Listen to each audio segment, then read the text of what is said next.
देखो, हम आप लोगों को पूरा सिलेबस करवाते हैं। आज के डेट में आप कहीं भी जाएंगे तो आपको क्या मिलता है? प्रैक्टिकल तो करवा देता है, लेकिन थ्योरी के लिए आपको नोट्स खाली दे देता है।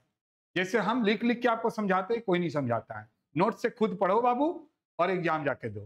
लेकिन आपको माथुर सर क्लासेस में ये फैसिलिटीज मिलता है। तो आइए, हम ज्यादा अपना बड़ाई नहीं करके सीधा काम की तरफ चलेंगे। आज हम शुरू कर रहे हैं आपका सेल्स मैनेजमेंट। ठीक है, टैक्स खत्म हो गया है, अकाउंट भी खत्म हो गया है, तो आज हम सेल्स मैनेजमेंट आपका करेंगे। अब सेल्स मैनेजमेंट के अंदर हम लोग के पहला जो चैप्टर है वो है सेल्स ऑर्गेनाइजेशंस।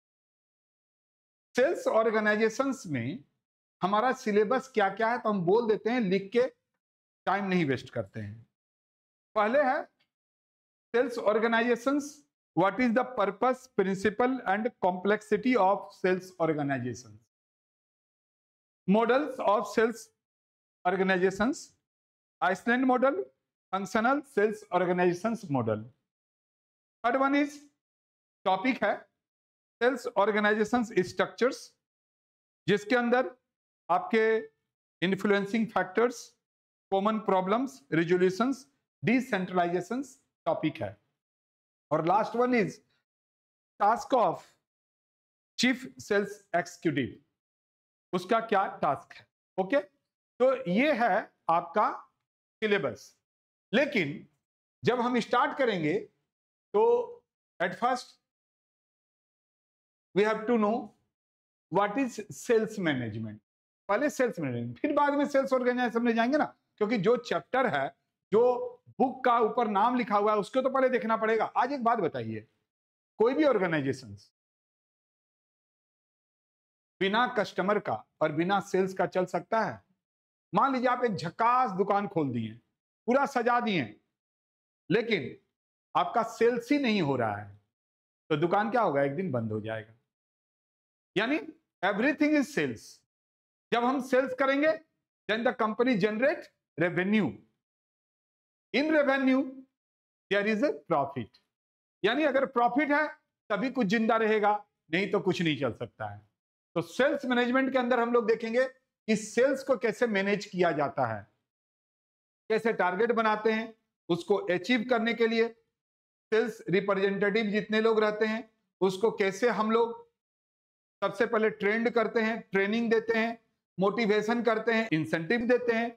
बिना इंसेंटिव का तो कुछ नहीं होगा। यानी इस तरह से एक सेल्स पर्सन को हम लोग, और आजकल तो आप जानते ही हैं कि जब आप एमबीए करने जाते हैं तो marketing, what is marketing, how to increase sales. अगर सेल्स बढ़ेगा then organization will also grow, organization भी ग्रो करेगा, और जब ऑर्गेनाइजेशन ग्रो करेगा तो उसके अंदर जितने भी स्टाफ हैं वो भी ग्रो करेंगे, कंट्री भी ग्रो करेगा, टैक्स ज्यादा मिलेगा तो कंट्री भी ग्रो करेगा। तो एवरीथिंग इज सेल्स। आज हर कोई कुछ ना कुछ परचेज करता है, हर कोई कुछ ना कुछ परचेज करता है। यानी अगर आप ये परचेज कर रहे हैं एक कंपनी का, तो अगर मार्केट में बी कंपनी आया तो उसको एक कंपनी से ही अपने कस्टमर को बनाना है, तभी वो सेल्स करेगा। तो अपने रिप्रेजेंटेटिव को, सेल्स रिप्रेजेंटेटिव को क्या क्या टेक्निक करना चाहिए, तो आप क्या क्या सोचते हैं बताइए। तो सेल्स मैनेजमेंट के अंदर क्या आएगा, कैसे कल अगर आप न्यू हैं तो पहले आपको ट्रेनिंग दिया जाएगा, आप ट्रेंड हो गए हैं, चलिए आपको सैलरी मिल रहा है, लेकिन अगर आपको एक टारगेट दे दिया जाएगा तो आप सेल्स के ऊपर ज्यादा ध्यान देंगे। मान लीजिए आप टारगेट अगर फुलफिल करेंगे, आपको लगेगा यार टारगेट फुलफिल करेंगे तो हमको क्या मिलेगा एक्स्ट्रा, तो इंसेंटिव मिलेगा, आपका प्रमोशन होगा, आपको और कहीं घूमने के लिए भेजा जाएगा।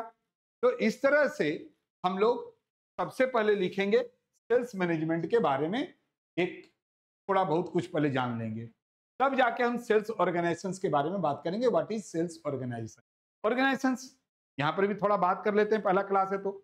सेल्स मतलब सेल्स, ऑर्गेनाइजेशंस मतलब टू ऑर्गेनाइज, यानी एक पीपल का ग्रुप होता है, कुछ लोगों का ग्रुप है, वो कैसे सेल्स को ऑर्गेनाइज करेगा, ये सब हम लोग सेल्स ऑर्गेनाइजेशंस के अंदर लेकर आते हैं कि किसको कौन सा फील्ड दिया जाएगा, ग्रुप में सेल्स होगा कि इंडिविजुअल टारगेट दिया जाएगा, ये सब ऑर्गेनाइजेशन डिसाइड करता है।